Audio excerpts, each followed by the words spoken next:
25장 24절에서 34절입니다. 우리 같이 교독으로 읽을게요.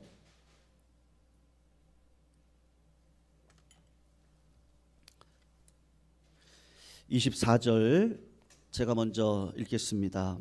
그 해산 기한이 찬즉 태에 쌍둥이가 있었는데 먼저 나온 자는 붉고 전신이 터럭 같아서 이름을 에서라 하였고, 후에 나온 아우는 손으로 에서의 발꿈치를 잡았으므로 그 이름을 야곱이라 하였으며, 리브가가 그들을 낳을 때에 이삭이 60세였더라. 그 아들들이 장성함에 에서는 익숙한 사냥꾼이었으므로 들 사람이 되고, 야곱은 조용한 사람이었으므로 장막에 거주하니, 이삭은 에서가 사냥한 고기를 좋아하므로 그를 사랑하고, 리브가는 야곱을 사랑하였더라.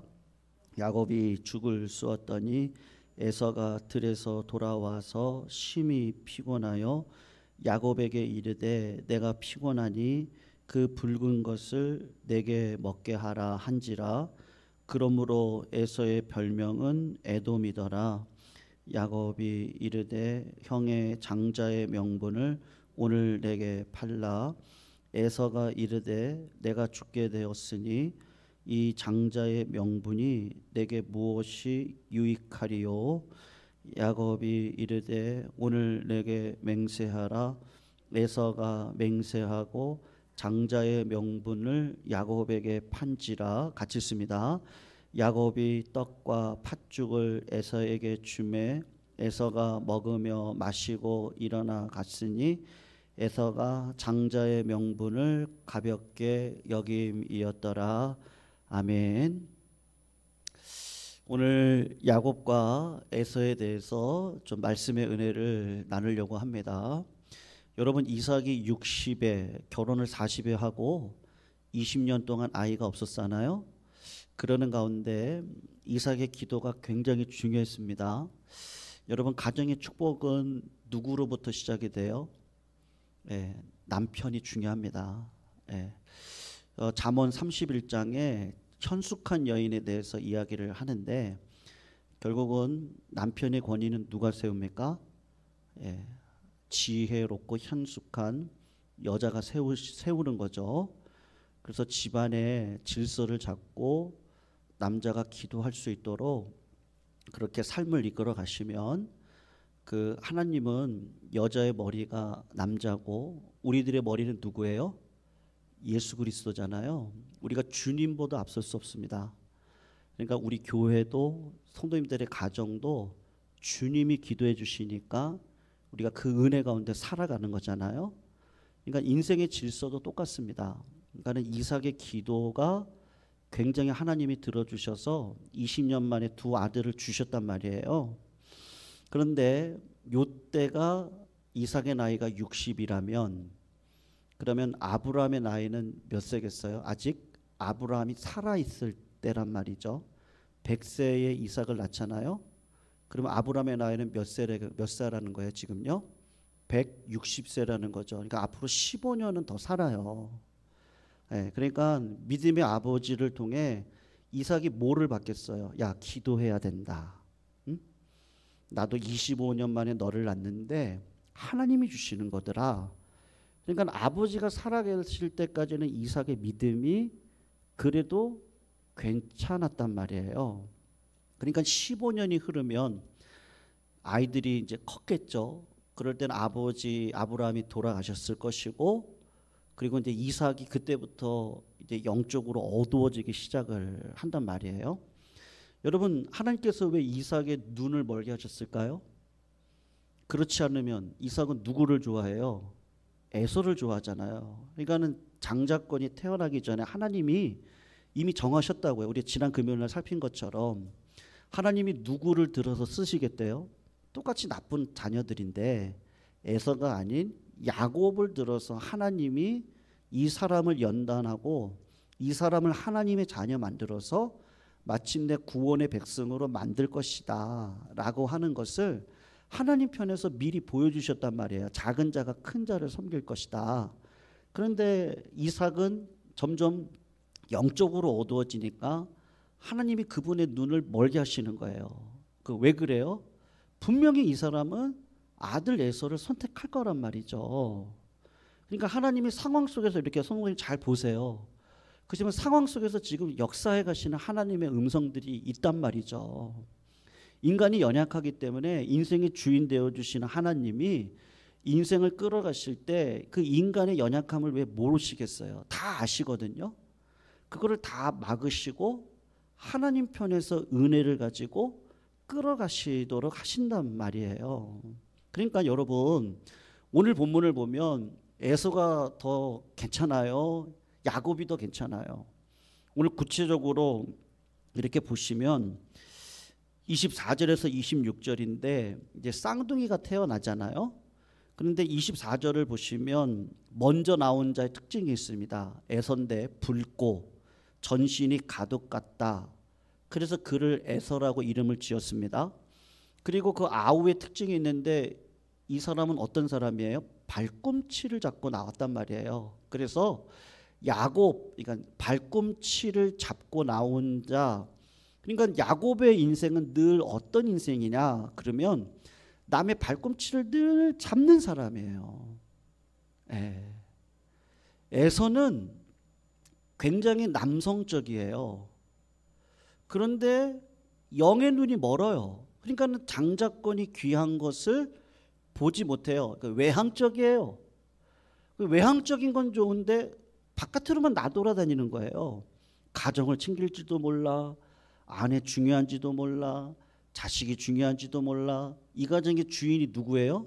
하나님이 주인이신데 이게 외향적이고 내가 힘이 있고 그러니까 하나님이 필요 없는 거니까 장자권을 경홀히 여기는 거예요.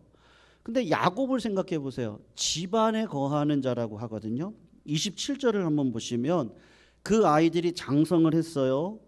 이때는 아브라함이 분명히 죽었을 때라고요. 장성을 했으니까 15살은 넘었겠죠.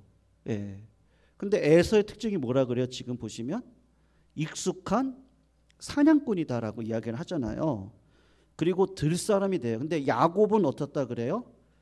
종용한 사람인데 특징이 있죠. 어디 거해요? 장막에 거하는 사람이란 말이에요.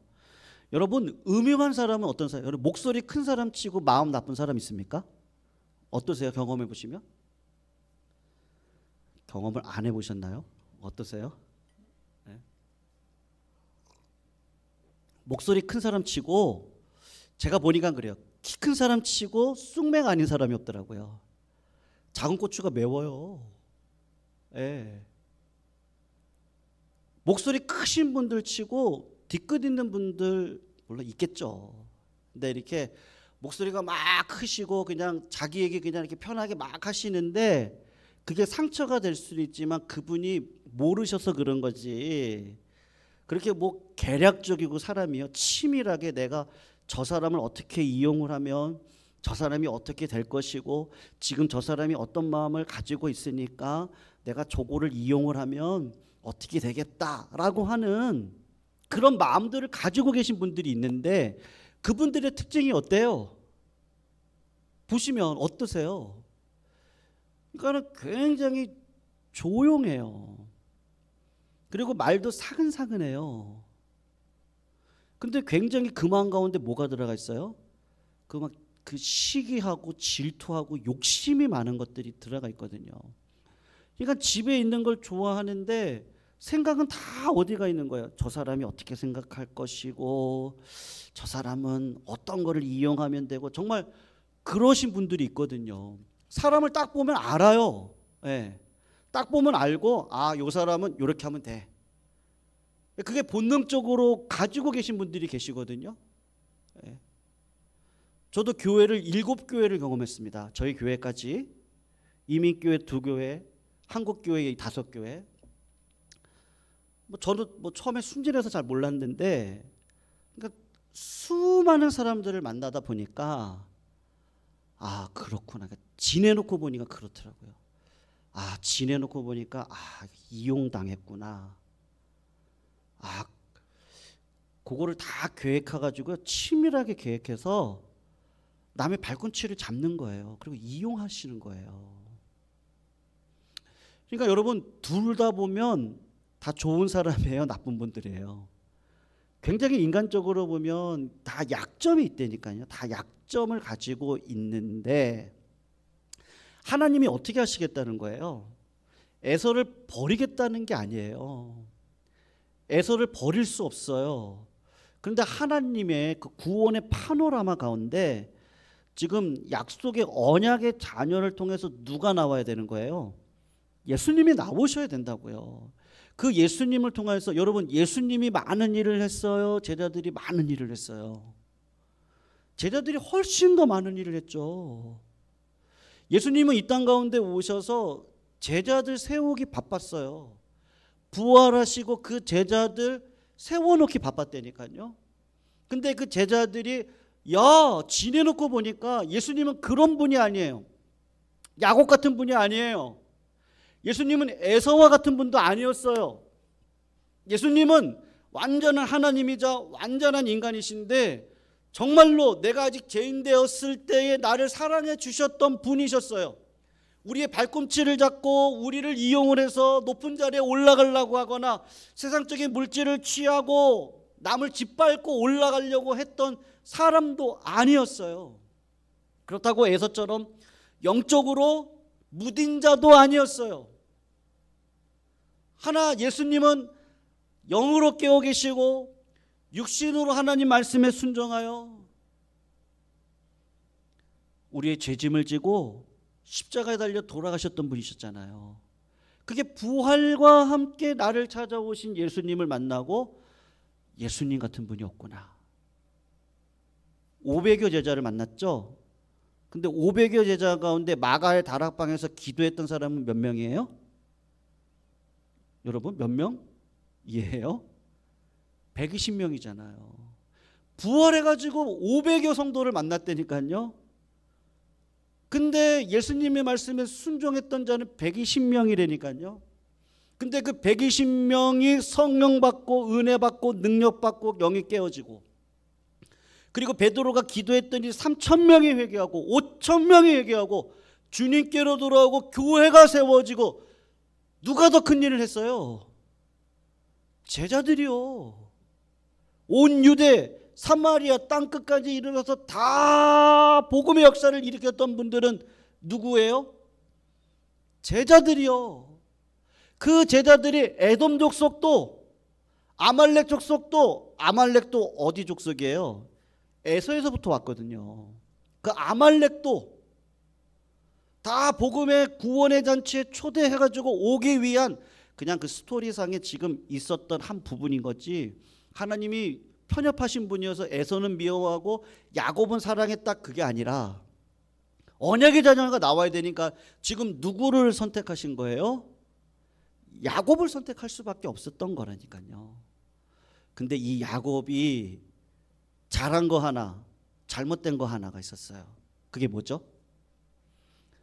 제가 오늘 설교 제목을, 복은, 설교 제목 기억나세요? 따라올 때 누리는 거예요. 예. 복이라고 하는 건요, 제가 시편 1편을 가지고 주일날도 말씀을 한번 증거했던 적이 있었는데, 우리는 복 받은 사람이에요, 복 있는 사람이에요?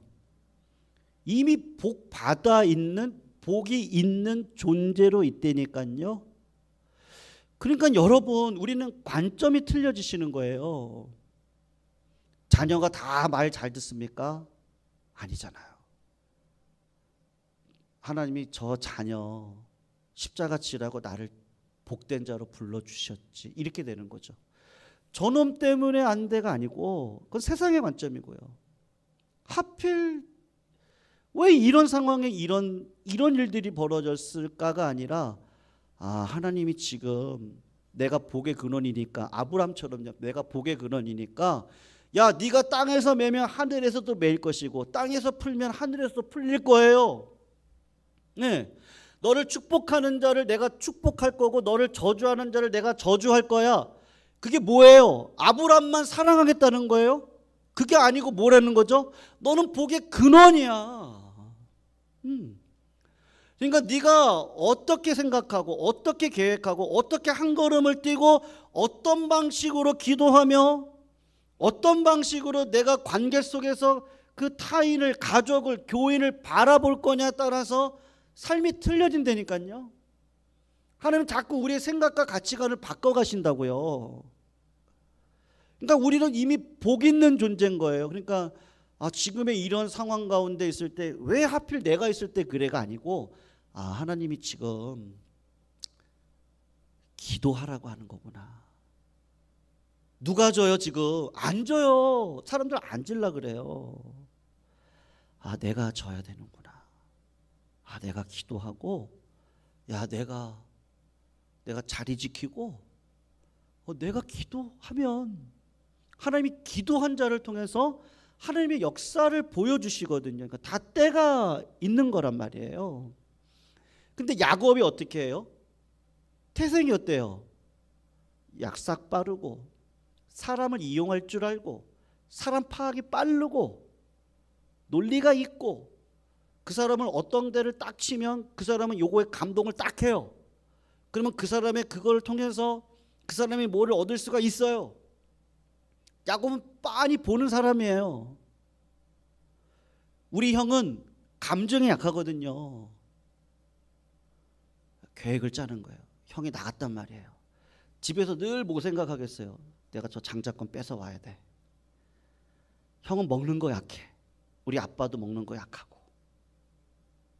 그러니까 어떻게 하죠? 시간 맞춰가지고 배고플 때를 아니까 팥죽을 쭉 끓여가지고요. 형이 들어오면 배고플 거 알잖아요. 그러니까 어떻게 하는 거? 다 계획적이에요. 다 아주 다 치밀하게 계획을 짜고 어떻게 하는 거예요? 형은 분명히 장자권을 경홀히 여길 사람이야.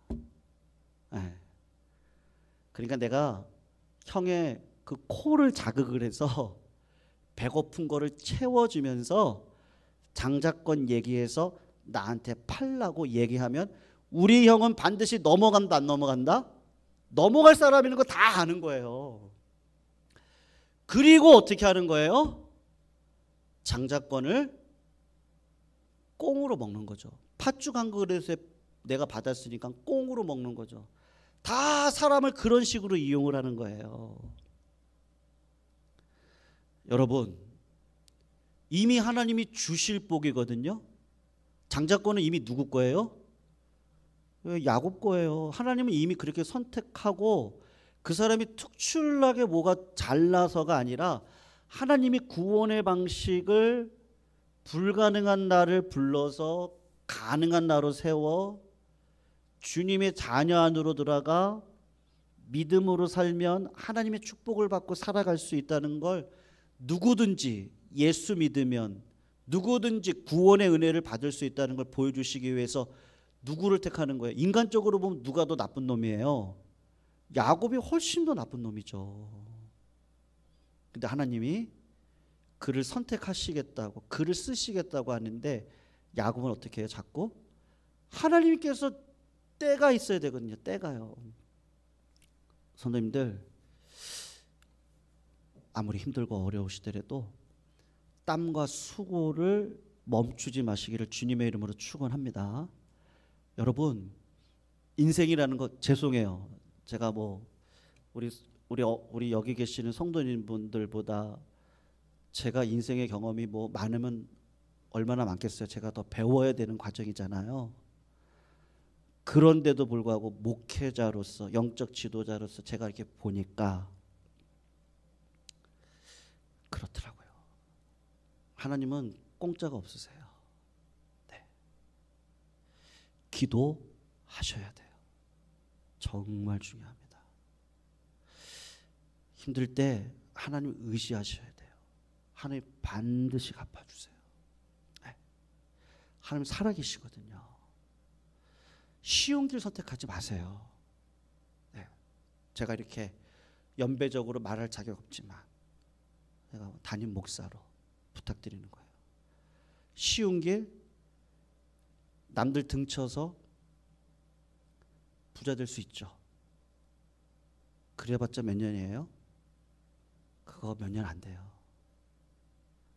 몇십 년이요? 아니요. 그거 다 허무하더라고요. 저 그런 성도들 많이 봤어요. 네. 정말이요. 네. 고생만 한다니까요. 야곱을 생각해 보세요. 이제 도망가잖아요. 몇 년 도망가요? 최소 20년이에요. 그렇게 될 줄 몰랐을걸요? 내 계획대로 요렇게 해서 아버지 속이고 형 속여서 장자권 취하면 축복권 받고, 그럼 내가 축복하며 기도하면 하나님이 그 축복권으로 이 땅 가운데 축복해 주실 것인데, 그리고 떵떵거리고 살아가려고 그랬는데 돌아가는 상황이, 에서가 나를 죽이려고 하니까 엄마가 어떻게 해요? 야, 일단 외삼촌한테 가라. 가가지고 금방 돌아올 줄 알았는데 몇 년을 고생해요. 더 큰 사기꾼 만나가지고 외삼촌 만나서 최소 20년 고생해요. 그 사이에 무슨 일 벌어져요? 아버지를 20년 동안 보지도 못해 형 에서가 나를 죽이려고 한다고 하는 그 생각 가운데 20년을 살아. 여러분, 야곱이 누구 닮았게요? 리브가를 닮았거든요.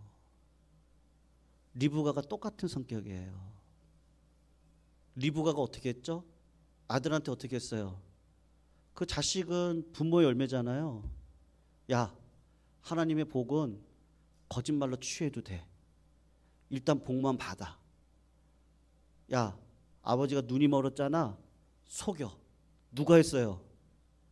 리브가가 야곱한테 가르쳐 주는 거예요. 목소리 속여. 내가 음식 만들어 줄 테니까 아버지에게 음식 갖다 바쳐. 양털로 네 여기 있는 살을 다 묶어버려. 아버지 속여. 누가 그렇게 하는 거예요? 누가 치밀하게 그렇게 하는 거예요? 네, 엄마 리브가가 그렇게 하는 거예요. 그러니까 여러분, 성경에 보세요. 사라는 몇 세에 죽었다가 딱 나오죠. 연수가 딱 기록되어져 있어요. 근데 이삭의 아내 리브가는 언제 죽었다는 얘기도 없고, 수치스럽게 리브가의 유모가 죽었던 사건은 기록되어져 있는데 리브가는 기록이 없다니까요. 하나님 의도적으로 이렇게 하시는 거예요. 믿음으로 안 살았지 막벨라굴에 들어가긴 하겠지만, 더 큰 충격은 뭐죠? 그렇게 사랑했던 야곱을 생전에 봐요, 못 봐요? 못 봐요. 네. 리브가가 못 봐요. 내 자식 편했는데 저놈 잘 되면 돼. 나를 너무 닮았거든요. 하나님의 복을 인간의 계략으로 취하려고 했는데 결국은 어떻게 돼요? 못 봐요. 인생의 아이러니가 굉장히 많아요. 우리 어떻게 살아야 돼요? 네. 성령의 열매 가운데 뭐가 있죠? 사랑, 희락, 화평, 그 다음에 뭐예요? 오래 참음, 자비, 양선, 그 다음에 뭐예요? 충성, 그 다음에 뭐예요? 온유. 온유는 뭐죠? 하나님의 때를 기다릴 줄 아는 마음이 온유거든요. 그 다음에 뭐예요? 절제. 내 삶을, 내 감정, 내 계획 보이거든요. 여러분, 인생의 계획으로 성공할 수 있다니까요. 내가 저 사람을 이렇게 이용하면 충분히 빼먹을 수 있어요. 그렇게 해서 당장 부자 될 수 있죠. 근데 하나님이 살아계시다니까요. 아브라함이 거짓말로 사라를 아내라고 속였던 그때 그 주신 복을 가지고, 거기 누가 따라왔었다 그랬어? 제가요? 하갈이라고 하는 애굽 종이 따라왔잖아요. 아니 종이 있으니까 하나님이 자식을 안 주니까 그러면 이 종을 통해서 자식을 낳으니까 그게 누구예요? 이스마엘이잖아요. 거기서 받았던 그 복을 가지고 그 하나님이 주신 복이 아니니까 어떤 일이 벌어져요? 가족이 깨지잖아요.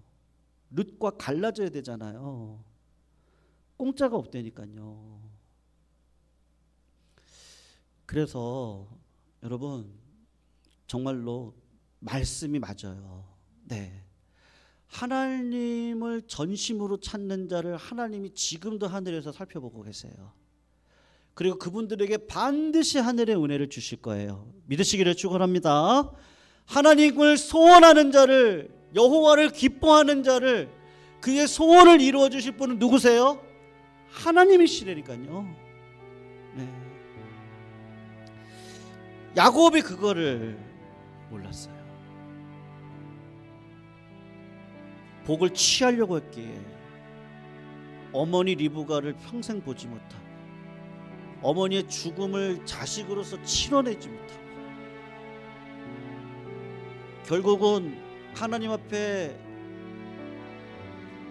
환도뼈가 부러지면서 하나님 내가 잘못 살아왔네요. 하나님 나 용서해 주세요. 나 불쌍히 여겨주세요. 그 자리까지 가야 되거든요. 야곱의 본성이 누구 본성이에요? 우리 본성이죠. 성도님들 우리에게 주신 말씀의 지혜를 따라 우리 인생에 헛된 인생 살지 않기를 소원합니다. 하나님의 계획 따라서 하나님이 주신 복을 가지고 이미 복 받았어요. 내가 복이 있는 자리로 가는 게 아니라 내가 있는 곳이 행복한 곳이 되면 되거든요. 그래서 항상 주님을 찾고 주님의 영광을 위해 살고자 다짐하시기를 주님의 이름으로 축원합니다. 우리 그런 마음으로 같이 한번 찬양할게요. 나 무엇과도 주님을 바꾸지 않겠습니다.